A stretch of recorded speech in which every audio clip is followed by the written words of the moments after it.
Bonjour à tous et bienvenue dans cette chronique taraborienne, une chronique taraborienne au cours de laquelle nous allons évoquer Pulp Cthulhu chez Edge en version française. Alors je commence par vous présenter l'ouvrage, donc un ouvrage en dur, couverture cartonnée, toujours une très belle illustration. Vous voyez qu'on change un petit peu d'ambiance puisqu'on aperçoit des choses un peu plus modernes, les années 50, les chapeaux mous, les années 30 on va dire. La, la Tour Eiffel, et puis derrière, bien sûr, le Toulouse.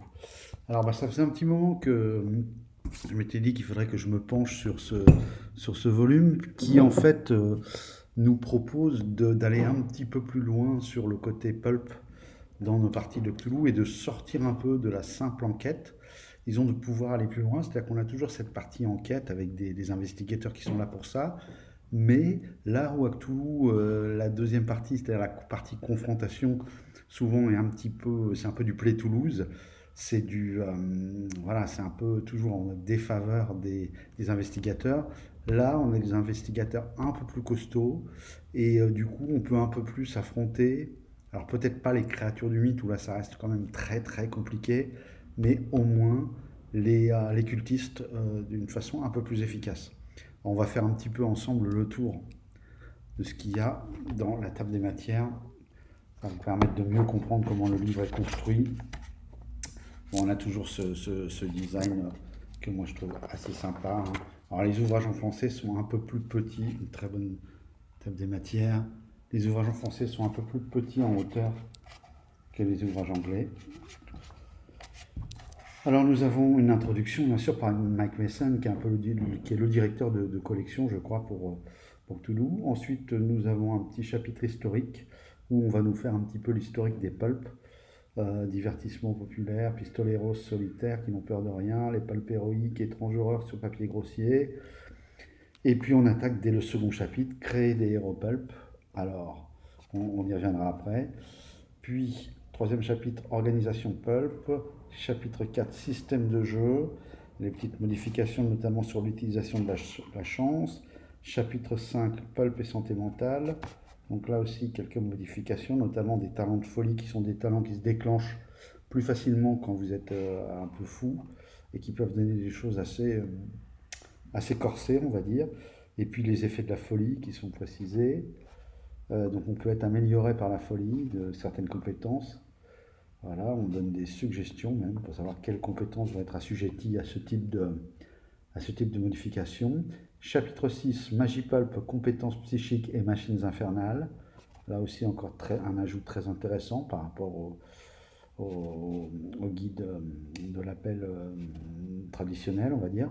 Diriger une partie pulp, donc des conseils, des intrigues, des thèmes, l'accroche de scénario, action, des méchants récurrents, les cliffhangers, la récompense.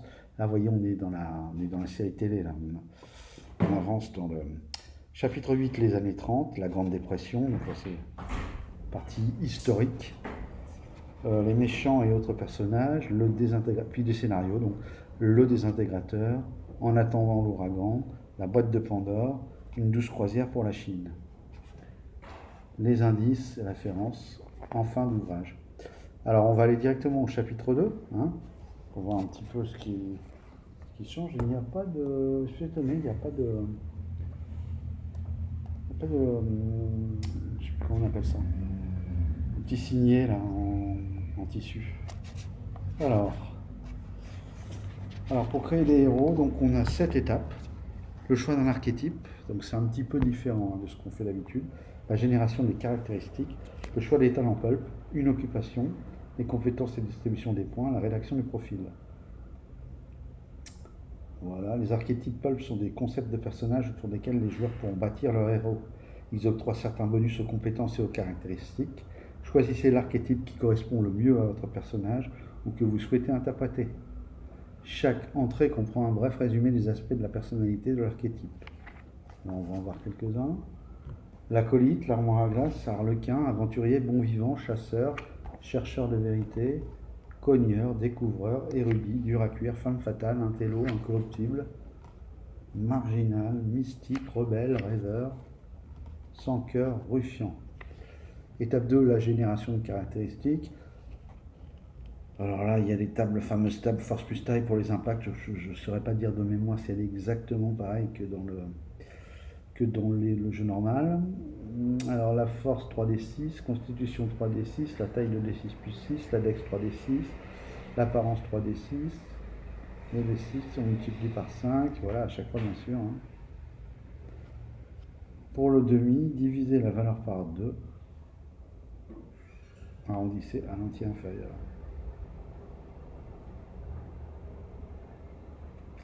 Oui, puisqu'on fait donc la valeur à la moitié pour la réussite majeure, et puis la réussite extrême, on a divisé par 5.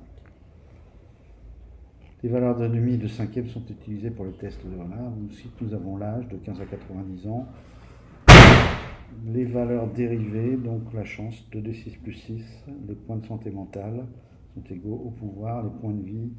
Faites la force de constitution de la taille, puis divisez le résultat par 5 en arrondissant à l'inférieur. Donc il y en a beaucoup plus, pas loin du double, par rapport au Cthulhu traditionnel, ce qui fait que vos investigateurs sont de base un peu plus costauds. Le choix des talents pulp. Alors les talents pulp, vous voyez, c'est des petites tables comme ça. Ils ont peut-être presque un look des années 30, mais moi je trouve que le bouquin fait très 60s en fait. Les talents physiques. Alors voilà, regard perçant. Des bonus au test de trouver objet caché. Très intéressant. Récupération rapide, plus 3 points de vie par jour dans le cadre de l'incarnation naturelle. Nyctalope, réduisez la difficulté des tests de trouver caché dans le noir et ignorez le démalus lorsque vous tirez dans l'obscurité. Endurant, des bonus au test de constite, haltérophilie, des bonus au test de force, foi d'acier, vous pouvez dépenser 5 points de chance pour éviter les effets de l'abus d'alcool, annulant ainsi le malus appliqué au test de compétence, métabolisme robuste, vous pouvez dépenser 10 points de chance pour réduire de moitié les dégâts et effets des poisons et maladies. Coriace, ouïe fine, langue de velours, les talents mentaux, endurci, ignorer les pertes de santé mentale subies pour avoir attaqué d'autres humains, volonté de fer, talent de combat, vigilant, poids lourd, etc. Il existe 4 tables de talents, donc mentaux, physique, combat et divers. Vous pouvez choisir vous-même vos talents ou laisser le hasard décider en lançant les dés. Dans ce cas, lancez un des 4 pour savoir à quelle table vous référez. Si vous faites 1, table 3, talent physique. Si vous faites 2, table 4, talent mentaux. Si vous faites 3, table 5, talent de combat. Si vous faites 4, table 6, talent divers. Voilà, alors je ne sais pas combien un aventurier. Les talents pulp permettent de singulariser le personnage en leur conférant des avantages et des améliorations en adéquation avec les thèmes et le style peuple. Ils ne les transforment certes pas en super-héros, mais leur donnent des atouts spécifiques adaptés à certaines circonstances. Lorsque vous créez un héros, adoptez 2 talents parmi ceux des listes proposées. Voilà, 2 talents par héros. Donc c'est assez costaud quand même. Hein. Choix d'une occupation. Alors là, on va retrouver un peu ces occupations. Souvent, c'est des métiers. Hein. Agent fédéral, archéologue, artiste plasticien, assassin, barman, serveur, bibliothécaire, braqueur de bande, boxeur, lutteur, espion, clochard, chasseur de primes. Enfin, je ne vais pas tous vous les lire. Hein. On voit un peu gangster mafieux, explorateur, fanatique, flic de rue, gentilhomme. Voilà, donc je pense que là-dedans, on va avoir des points à répartir. Il y en a quand même, il y en a, le niveau de vie. Bon, là, on retrouve des choses assez connues. Et la description des compétences. Alors, je pense qu'il y a peut-être certainement des compétences qui ont changé, et peut-être même des bases de compétences qui ont changé. Peut-être considérer qu'à une certaine époque donnée, les bases sont plus ou moins importantes. Informatique. Réservé aux scientifiques et aux inventeurs dans les années 30. Et puis enfin, les rédactions du profil. On n'a pas beaucoup les compétences. Alors voilà pourquoi je comprends mieux. La grande majorité des compétences du pulp sont identiques à celles de l'appel de Cthulhu. Par conséquent, vous n'en trouverez pas la description. Toutefois, certaines d'entre elles ont été adaptées pour mieux s'intégrer dans l'atmosphère pulp. Donc l'hypnose, qui apparemment est beaucoup plus complète. On peut soulager un traumatisme mental, faire des suggestions hypnotiques, stimulation de la mémoire, soulager la douleur. C'est un peu plus voilà, l'informatique, le mythe de Cthulhu. Voilà. Infliger des dégâts physiques à une cible. Quelques exemples de l'utilisation spontanée de la compétence. Le lanceur choisit le nombre de points de magie dépensés et perd un nombre de points de santé mentale égal à la moitié.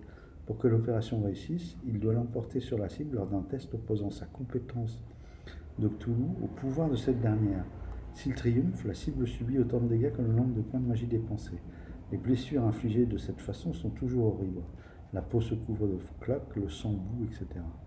Bannir un monstre, communiquer avec des morts de longue date. On peut enfin creuser un peu plus la compétence du mythe. C'est vrai que c'est quelque chose qui, moi, souvent m'a un peu dérouté parce que on sent que c'est une compétence qui est importante, mais en réalité, en jeu, en partie, alors je vous invite là dans les commentaires, il y a des fois où le fait qu'un investigateur utilise sa compétence de mythe de Cthulhu a vraiment fait basculer le scénario. Moi, j'en ai pas le souvenir, hein. Pourtant, j'en ai fait, hein, Cthulhu. Ça m'a pas marqué. Ensuite, la touche finale, une création accélérée, le pulpomètre. Alors, le pulpomètre, c'est un petit peu ce qui permet de doser un peu combien on veut tomber dans le pulpe. Les héros pulp sont capables d'encaisser 2 fois plus de dégâts que des personnages d'ordinaire à l'appel. Si vous préférez des héros moins coriaces et optez pour un niveau de pulpe modéré, faites le total de la constitution et de la taille, puis divisez par 10 en arrondissant à l'inférieur. L'option de talent. Chaque héros reçoit 2 talents pulp, mais vous pouvez réduire ou accroître ce nombre en fonction du style de jeu. Pour un niveau de pulp modéré, un seul talent, et vous pouvez même n'en accorder aucun. Si vous voulez au contraire booster les personnages, autorisez les joueuses à en choisir 3 chacune, en n'oubliant pas que le héros dispose de talents, que plus le héros dispose de talents, plus ils sont efficaces. Les organisations. Voilà, ça c'est un club Vanguard.